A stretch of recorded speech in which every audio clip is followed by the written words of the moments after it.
Hi, I'm Rich at New Life Scientific. Today I wanted to actually show how to calibrate some lasers on this Perkin Elmer Opera. I've got a customer that got his unit in and he wants to try to do it himself, so I thought I'd help him out with this video.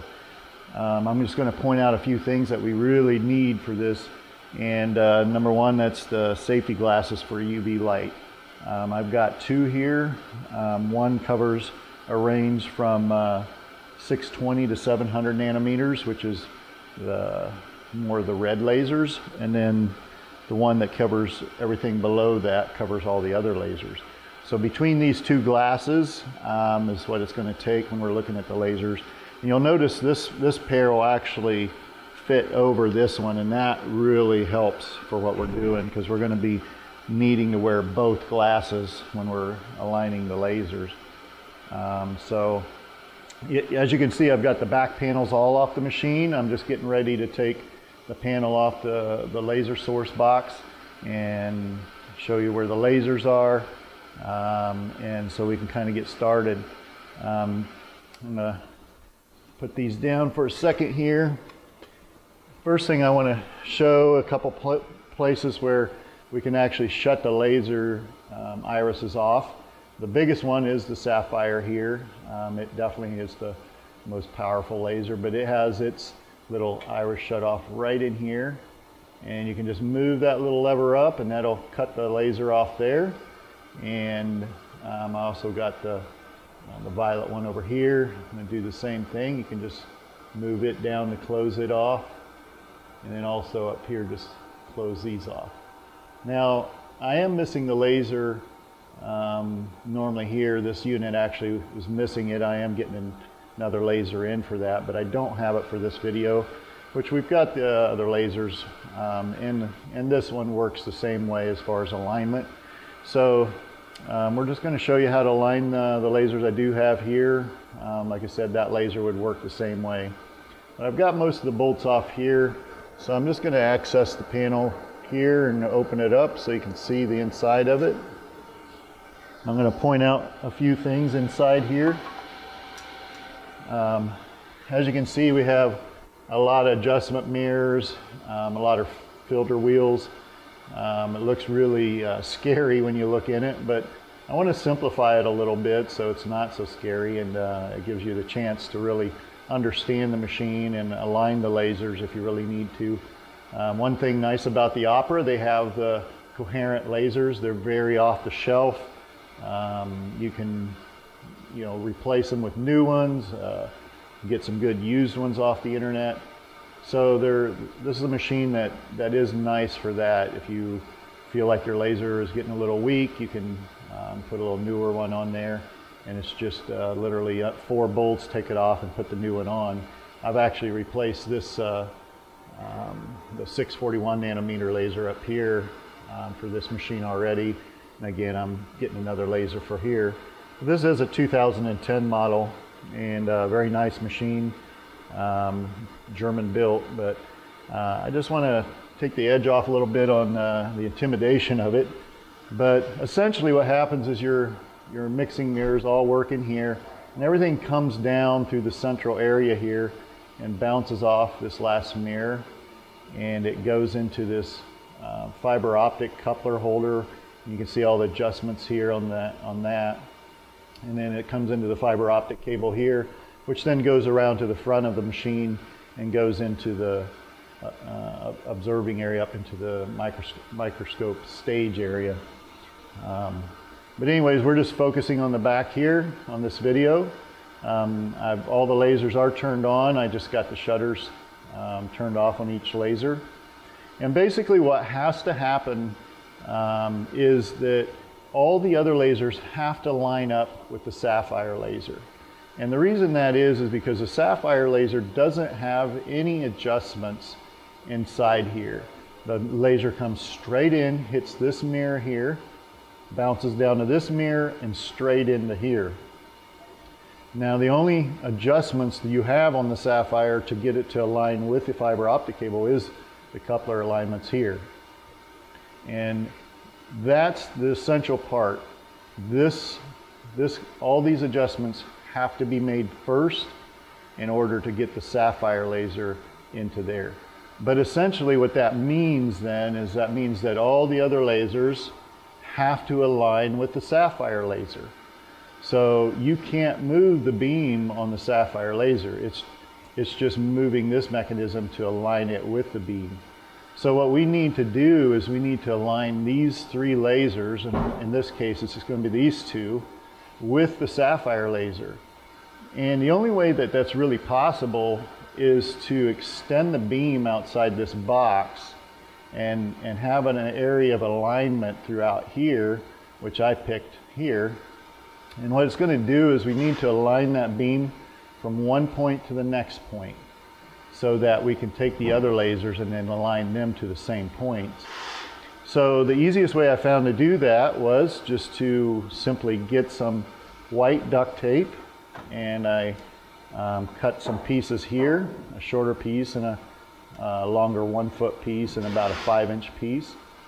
And what we want to do is we want to just put the duct tape up here so we have two reference points. But before we do that, we really need to remove the fiber optic cable. And the way that's removed is way back here is one screw that basically, it's not like a clamp, but it's more just a safety screw to hold the cable from coming out. The cable does slip out after you loosen this screw and get it down. You got a little catch arm up here that just catches a screw. It's more of a safety feature, I think, than anything. But I already have mine loose. I can't remember what size Allen wrench it is, but it's a metric, couple millimeter metric wrench. But anyways, I've got mine loose. I'm ready just to slide the fiber optic cable out. And then after that, we're gonna put the tape up and open up the laser so I can show you what I'm talking about. So mine's already out, so I can just slide my cable right out like that. So you can see it just pulls out. It has some alignment pins here, so when you stick it back in, don't do anything with the collars or anything, just leave them there and just lay this back off the side for now.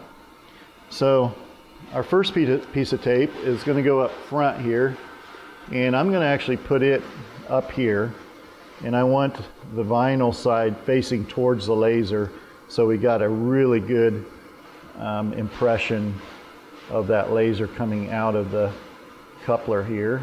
So all I'm doing is I'm taping it there, and I'm taping it to the frame of the machine here. So that gives me a nice surface area here, and I can just tighten it up here. And then my second reference point is going to be this piece of tape. And I'm just going to come back here as far as I can. And I'm just going to use this laser up here for taping the top.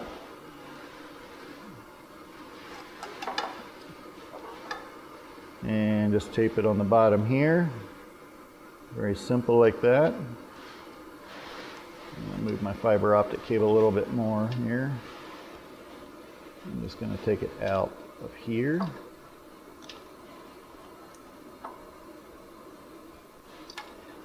All right. Okay. Get it as taut and straight as we can here. Okay. So now I've got my reference point here. So now what we're going to do is we're going to actually fire up the sapphire laser. And what we got to do first is we've got to create a hole in our first reference point over here. So when my sapphire laser turns on, it's going to pinpoint a spot right on this first piece of tape. And what I'm going to do is then I'm going to take my Sharpie pen and I'm going to mark that. Now this is the point where you have to have your glasses. For the sapphire laser, we need the smaller nanometer glasses, which will cover the 488, and that's what this does.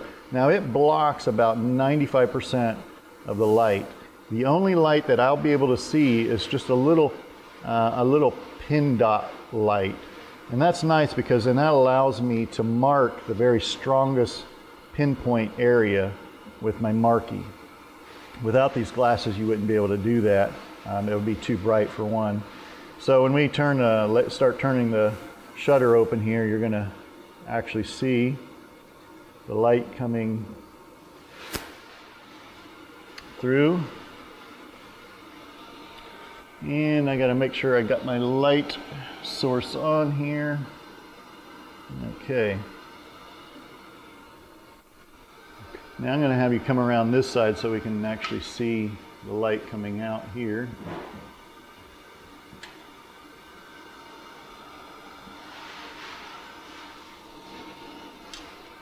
Get my glasses on here. So we got this laser shutter on. The light is coming out.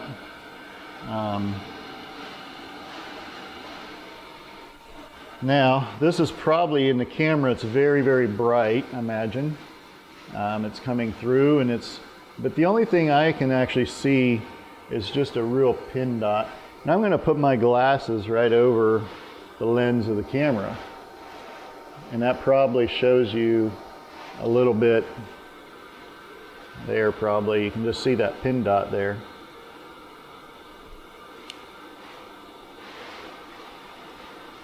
But essentially what I want to do is I just want to mark that spot.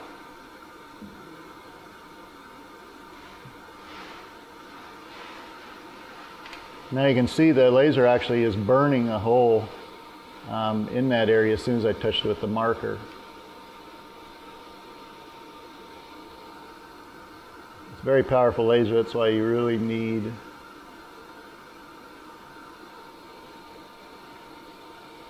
Alright, now it's actually burned a little hole through, and we're getting a little bit of light coming through over here now, and that's essentially what we need, because we've now got us a pinhole, so we have a reference point over here. Now, without the glasses on, this still looks really bright here, so I'm going to go ahead and do it just a little bit more. All right, now I've got the hole where I've got a really nice dot over here, and you can see it over here. It's created a really nice dot over here. I'm going to move this and do the very same thing.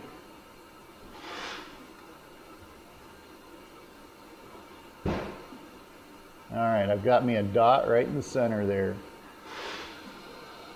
And for some reason, when you touch it with a marquee, it'll put a little burn spot there. So now, I've got my two reference points. Now, I have to take these same lasers, and I have to run it through that little pinhole and hit that very same dot. That means if I can do that, those two lasers are lining exactly up with the sapphire laser. And that's what we have to have, because when the laser shoots into the fiber optic cable, it has to hit at an exact point to create that bouncing effect to run through the cable. So at this point, I can actually turn this laser off. Now, I can take my glasses off for that laser. And you can see we have a very, very small reference point here. And we have a very, very small hole there. So when I turn my red laser on, or my violet laser over here, we can kind of see where it lands up. Now, I actually calibrated these yesterday using this technique. So these are probably still right dead on. We'll take a look at it, but I'll move them and then we'll readjust them to show you. So we could actually start with the violet laser. We'll need the very same glasses here. This is a 444 nanometers, so these glasses will cover this one too. So we're going to go ahead and open this one up. And I think, there we go. Now, like I suspected, we're completely lined up. Like I said, I calibrated this yesterday. You can see the light is right over the hole, creating a real perfect pinhole on this side right where the sapphire laser burned through with our Sharpie there. So it's, like I said, it's lined up, and I did that yesterday. But we're going to go ahead and we're going to play with the mirrors and then show you a little bit how to adjust these. For the sapphire laser, you have two adjustment mirrors. This one here brings the beam down, and I'm just going to stick my finger in here so you can actually see the laser coming down here into this mirror, and then from this mirror passes through and into the coupler area here.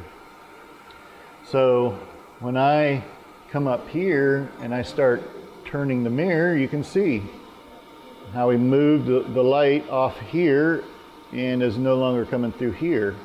Just making that one simple turn on that mirror there.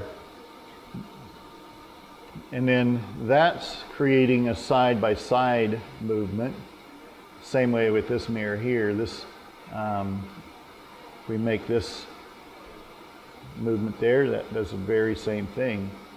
So we have two screws, one here and one here, that create the side-by-side. And because this mirror is upside down, casting the light down, and this one's upright, casting it this way, the two screws are always the opposite. So the bottom screw here will be the same as the upper screw on this one. So when you make the adjustments for side by side, you're only going to use the two here. So you got the upper one here and the lower one here. By adjusting these two here, will get you your pinpointing here.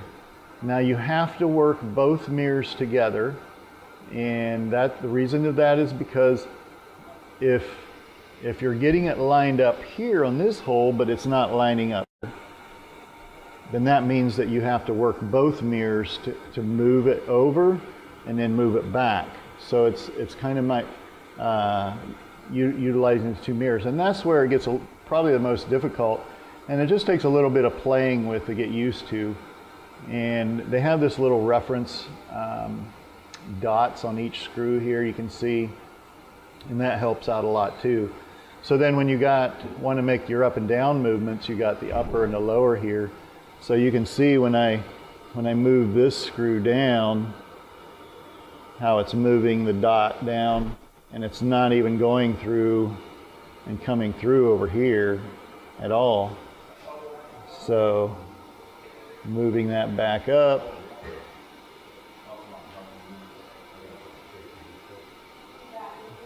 and that brings us again right over here where it comes through here. So if I turn this one down and then I turn this one up, and then I try to turn this one back up where it was, what we're going to have is we're going to have this one, we can align this one, but our light source over here is a little bit below. I'm going to try to get my glasses in here. And if you see it look really close there, you can tell that the laser is not on my pin spot there. It's a little bit below, but it's right over it here. And it's low here. And the reason is because I moved this screw and then I readjusted it back with this one, and it created a downward tilt. So it's focusing through the first hole, but it's going down. So now if I move this one back, and what I need to do is I actually need to move this one up a little bit, and then move this one back down a little bit. And that's what happened. Now we're lined up on both of them again. I know it's hard to see without glasses, and you're just seeing some really bright lights. But that's why it's very important. When you wear these glasses, I'm just seeing just a small pin dot of light And right now, we're lined back up. And now, just to go over that real quick, I was actually lined up here, but I was too low over here. So what I needed to do is I needed to raise the laser up on this one. So I raised it on up here to where I couldn't see any light here, but then I came down here to this one and adjusted it back down so that it'll cross there. Now I've over adjusted again because the light is just below our pin dot there. So again, what I need to do is I need to move this one up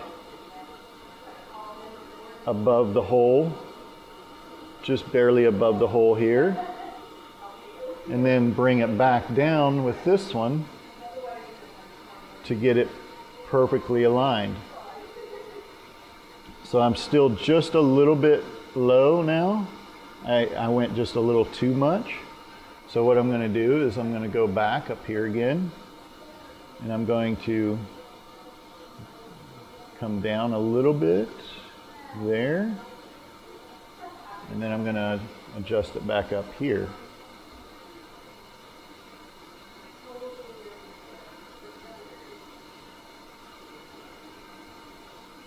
It's a very sensitive adjustments, but you can really fine tune it like this. Now we're going to move back up to the red laser. I'm going to go ahead and shut this one off. This one's actually pretty good. And I'm going to turn the red laser on, but before I do, I've got to switch glasses. Now we're dealing with the 641 nanometer, and these glasses will not work for that. So I'm going to switch to these glasses and turn this on.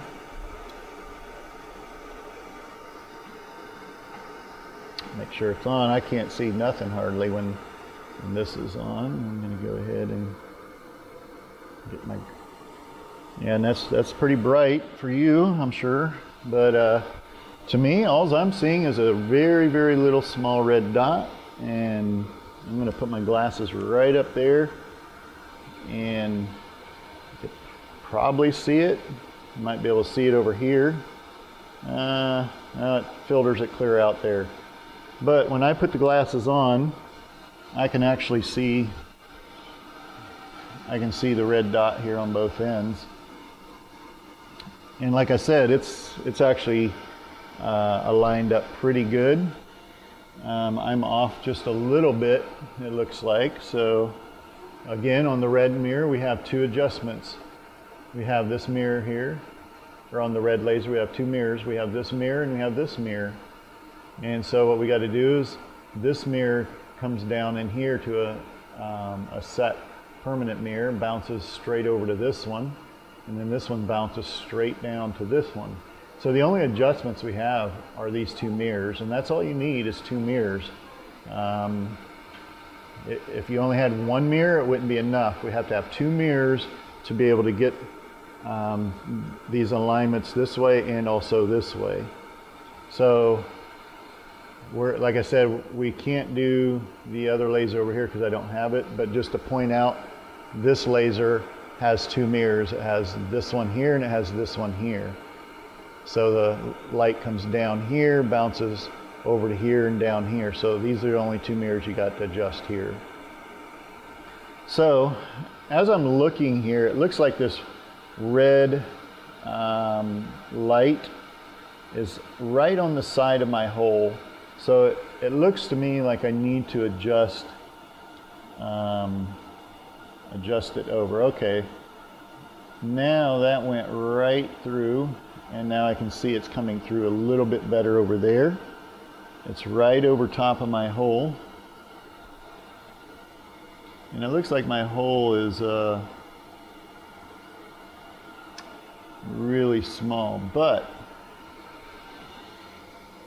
my alignments really look good there.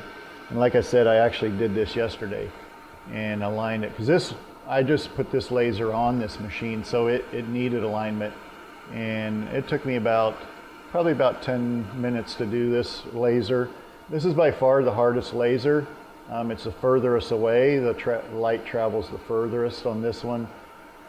So like I said, it takes a little bit of playing around so that you understand if you are lining up with this one and you're low on this one, you need to raise it up with one mirror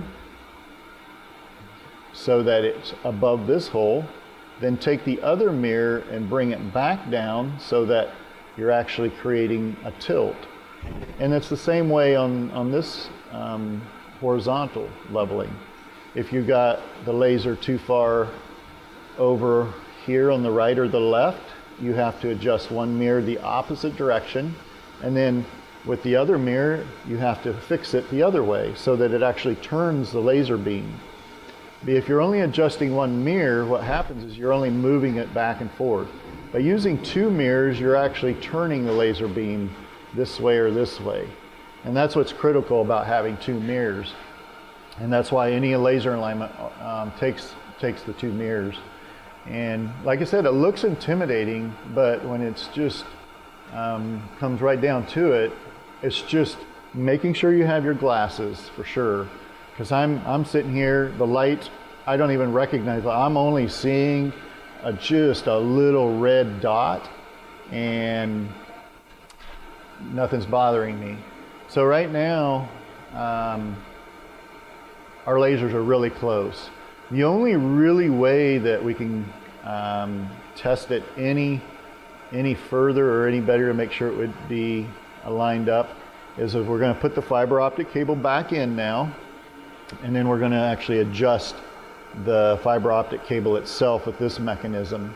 So if we know that our lasers are all lining up really close, we can fine tune them using the actual screen, looking at a specimen, or what I'm going to use, the Opera adjustment plate. Look at that, and then I'll show you on that. But for now, I just want to move on because I've given you what it takes to basically align these with the white duct tape. It's easy, just two pieces of duct tape, creating that alignment. Like I said, the taking a marker and touching it and letting the sapphire just burn your hole through. You can burn it a little bit bigger if you want. The smaller pinhole point, the more accuracy you can get with alignments. But anyways, I'm going to go ahead and turn this laser back off so I can take my glasses off. That's better. We're going to go ahead and remove our tape.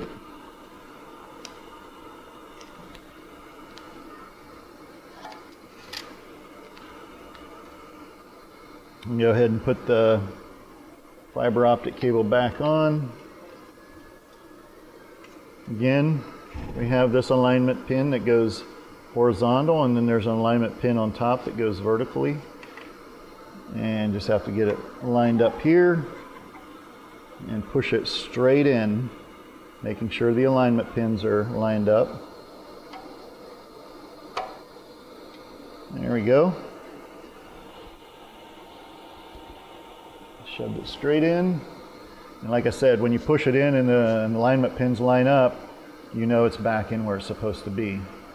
So now the fiber optic cable's in, but what I want to do is I'm going to actually remove the fiber optic cable from the front of the machine and bring it around back here so that we can actually look at the laser coming through the fiber optic cable. So we're going to walk around front. I'm going to show you right where the fiber optic cable's coming in. I've got it kind of loosened up here so you can see. And it goes right into the Yokogawa spinning disc. So there's just a little turn coupler. You just unscrew the turn coupler and pull the laser straight out. I got the lasers all turned off right now, so you don't want to ever look into the laser.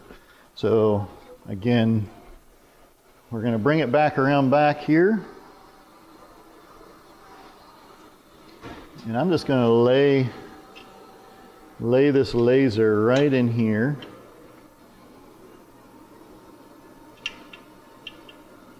And I'm just going to lay it right up against here.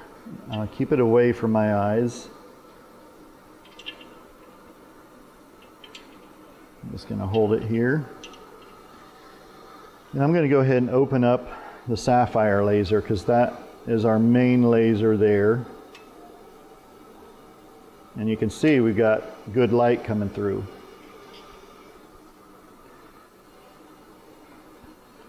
Now I'm going to just shine this laser right down here. Now, in order to make adjustments on the sapphire laser to see if we can get it any better, I'm going to put my glasses back on again because that's a bright light.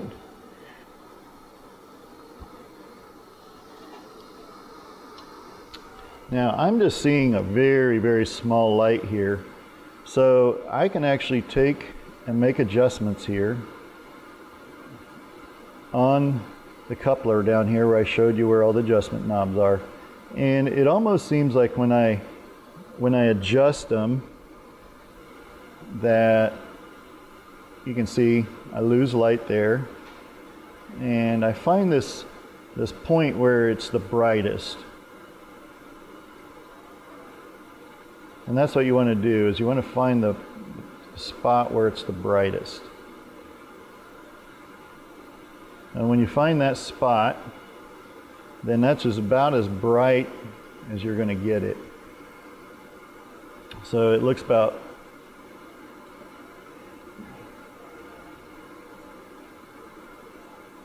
the brightest I can get it by just adjusting those.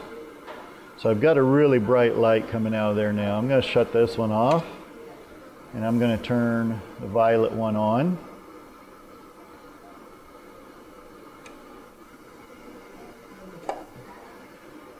Now the violet one's not near as powerful laser, and it's not going to be near as bright, but you can still see it here. Now after I adjusted the sapphire laser with the coupler, I don't want to touch this at all. If I want to tweak this, I need to go back to the mirrors, because like I said, the sapphire light, if I was to change this now, then it would mess it up for my sapphire. So my sapphire light is at the most intensity point that I've got. So now if I want to check and see if I can maybe tweak out a little more power out of this one. And I just want to interject here too, is that I've got a laser meter where I can measure the actual wattage coming out. So I personally would use that, but most people aren't going to have that. So you can really get close by just looking at the intensity of the light when you're adjusting the mirrors here. So I'm going over to the mirrors, and I'm going to start with just tweaking this. Oh wow, see, I got right away. I just did a simple adjustment, and I'm getting better light right away. So I'm going to try another one. Nope. And yeah, look at that. I got better light there, and I'm coming down to this one.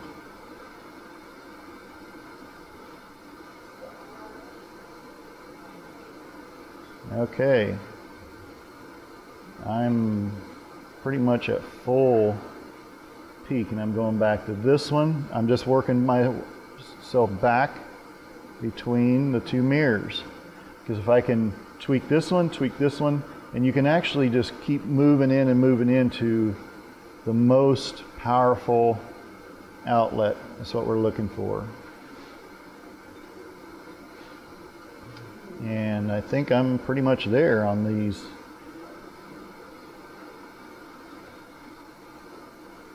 Again, be very careful. You're dealing with UV light. Wearing your protective glasses. So good. That one seems like it's. I'm going to go ahead and shut that one off here. Again, I'm just shutting the shutters on the laser, and I'm going to open up the red one now. And see, we got the red laser coming through. And I'm just shining it down here to look at the intensity. So again, don't adjust the lasers down here. The only time you want to adjust this is if you're adjusting the sapphire, because that's definitely the only time you adjust the coupler is when you're wanting to adjust the sapphire. You always do that one first, because we know we got the coupler exactly where we want it, and then you go back to the mirrors again. So I'm doing the red laser, and again I just want to go back and forth and see if I can intensify the laser at all. There we go, I got that one a little bit more there. Now I'm going to move down to the other mirror here. I'm just going back and forth with each screw. Now I also will say this, if by chance, before you actually do the alignment like I showed you down here with the duct tape, before you actually even do that, go ahead and just do this, what I'm doing now, first. But the problem is sometimes it's so far off that you can't even get the laser coming through the fiber optic cable at all. And if there's no light at all coming through, then you almost have to do the alignment down here with the tape like I showed you. Otherwise, you're just going to be stabbing in the dark. Which way do I move it to get it to line? There, you don't have no reference points. But getting it close gets the light to the cable, gets us a good light coming through, so that we at least got light coming through. It's very sensitive alignment to get these coming perfectly through.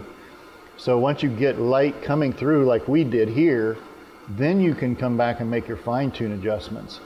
But when a machine goes out from our shop, it is packaged, it travels down the road, you get some vibrations and stuff. You can have them move off just a little bit. Normally it's just going back and tweaking them like this, but there is a chance that you'll have to actually do an alignment too. But anyways, our red laser is looking really good also.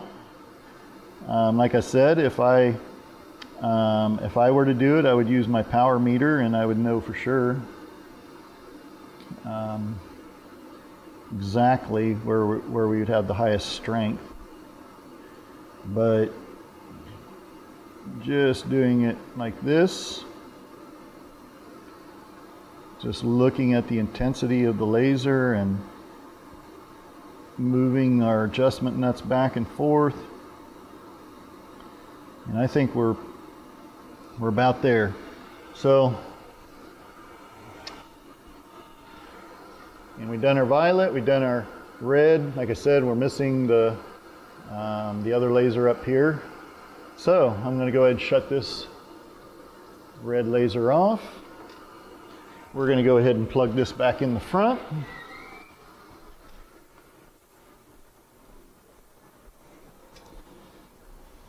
And I'm not running the cable, I'm just plugging it in so we can continue with the video. Normally we would put the cable, tuck the cable back in and get it positioned right.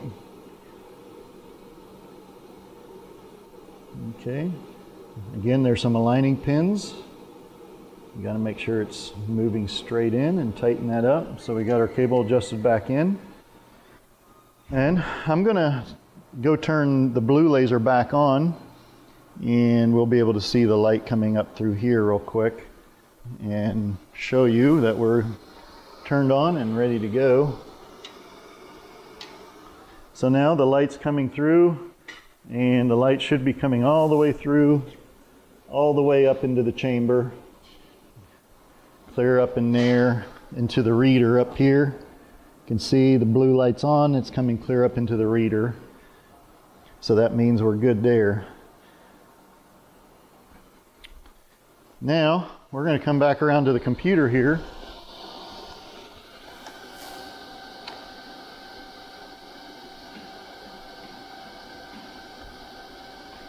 And we're going to do some calibrations. Now I've got the blue laser turned on. We're going to go ahead and calibrate it. So it'll go through the calibrations now to just kind of let us know. I calibrated it earlier, and it was at 4600. I did the red laser, it was about 727, which is a little low, but I didn't fine tune it. We'll see what it looks like now. And then the violet laser also. I also want to show you kind of how I would probably maybe fine tune it just a little bit more. You can see we're at 4200. I've had it higher than that already. So the laser shot up, turned on, and then just slowly peaked down. That's a nice curve there, so that looks really good. Let's come down and do the violet laser. We'll go ahead and calibrate it.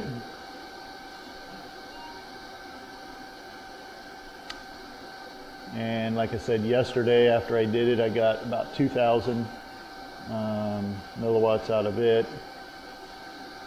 The blue laser I've seen get up into 10,000 already, which I had this machine actually up there, but there's some more fine tuning that could be done, especially with a power meter. So we're at 293 on that one. So that one still can be tweaked a little bit. And I'm going to show you how I tweak it even more so in here. I'm going to go ahead and do that right now, just for the sake of time.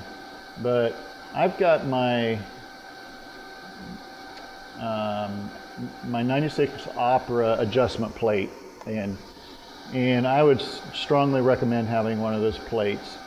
All the Operas are pre-programmed for that plate. You can click on it. You can click on the air lens there I'm using and go over to the microscope. And I'm going to just go ahead and turn off all these lasers. I'm going to go to camera number 2. Actually, I'm going to use camera number 3, I think. Right.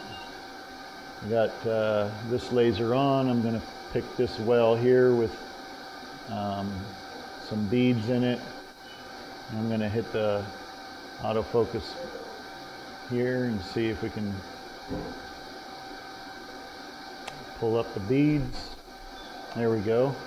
So my autofocus is working good too. So now we're looking at the beads under just the 488 laser. And this is where sometimes I will pull in on a couple of these, and I can from here tweak a little bit the intensity of the laser here by making a few adjustments. And I'm going to just leave that here. So I've zoomed in here. Now again, I'm using the sapphire laser, and I always like to make the adjustments on the sapphire first. So I'm coming back down, and I'm going to tweak these knobs again to see if I can make any difference in my picture here. So as I turn this, I'm going to have you look at the screen here. As I turn that, you can see, wow, I just messed up the picture, so I'm turning it back the other way.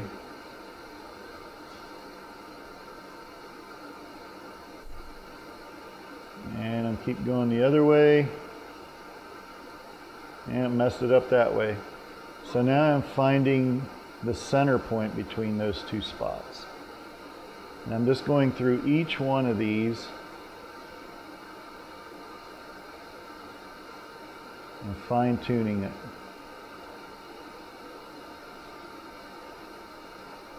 Again, the best way would be to use a power meter right off the fiber optic cable. And you can see as I turn it, it gets worse, and then I turn it the other way and it gets worse. And then I find the center point, kind of happy medium. So this is about as close as you can get it by just judging it by your own eyes. Anything beyond this, you would probably need a Perkin Elmer specialist come in and superfine it. Or if you have a power meter and you can use the power meter right over the fiber optic cable, and then you can actually get a true reading and make some really fine adjustments. But then you're going to have probably about $2,000 in getting the right receiver and power meter. Like I said, we do have one here, we use it, but in the field, you can get it super close this way too. I'm going to go back to the red laser real quick. So I clicked on it, we went back to our screen, and I'm going to come down here to some of the bigger beads and focus in on them. Okay, we got some bigger ones here. And I'm going to move to the red laser. Now I got to go to camera 3 for the red laser. And I also need to switch out the filters here on the primary and on, I believe, this one. Make sure I got light coming through. Yeah, I forgot to open my red laser. There it is. No wonder I wasn't getting light. I had my shutter closed. Okay, now we're looking at the beads under the red laser. You have to use camera 3. It's the one made for that nanometer laser. It is just a little bit blurrier. We could probably, I'm going to focus this just a little bit better, I think.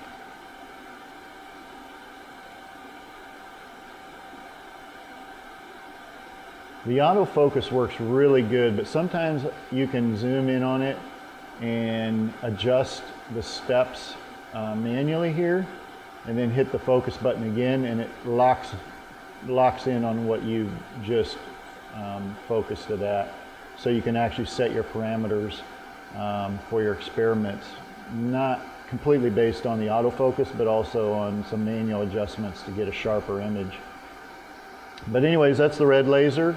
I'm going to go to the mirrors again, and I'm going to do the exact same thing that I just did for the sapphire, except again, we would not use the coupler down here. We're only going to use the mirrors. And I'm going to make note as I'm adjusting these. Right away, as I can see, it got worse. So we had these really, really close. I barely moved it, and it did not help one bit. Same thing there. So I felt like that we really had it really close already. So all you're doing is you're going back and forth between each. See there, I just barely moved, it got worse again.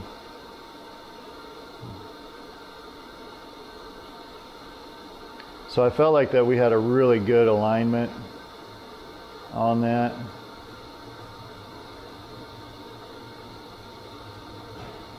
And it does look really good. So that's our red laser there.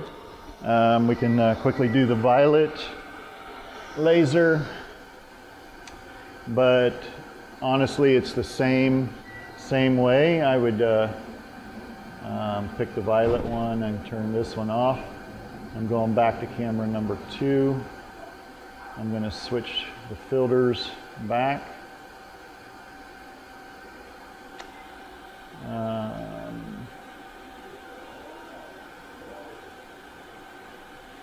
Oh, I think I forgot to turn this one open too. Yep, there it is.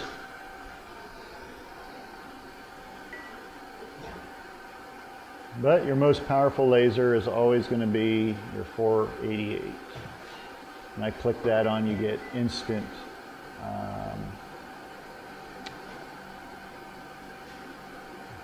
accuracy there.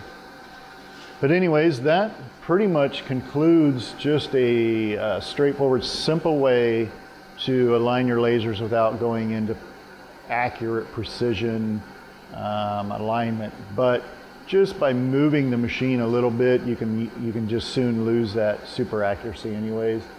But this by far gives you a nice image. It gives you a way to understand the machine better. Just be sure to wear your safety glasses when you're doing this. And like again, this is Rich from New Life Scientific. If you got any questions on the Opera, we do sell them. This machine itself is actually going to be up for sale as soon as I get the other laser in and button this one up. It's a very nice machine. I'll do what I can as far as aligning them, everything here, the cameras, the lasers, the light source, the UV light. I do as much as I can here, but honestly, after it gets crated and shipped and set up, it normally needs somebody to go back through it. Perkin Elmer, they can come out and they can do it, or you can, tackle it yourself. Like I said, there's nothing magical underneath the hood. It's all straightforward. It's just mirrors, it's filter wheels, and very nice machine. Thank you for watching.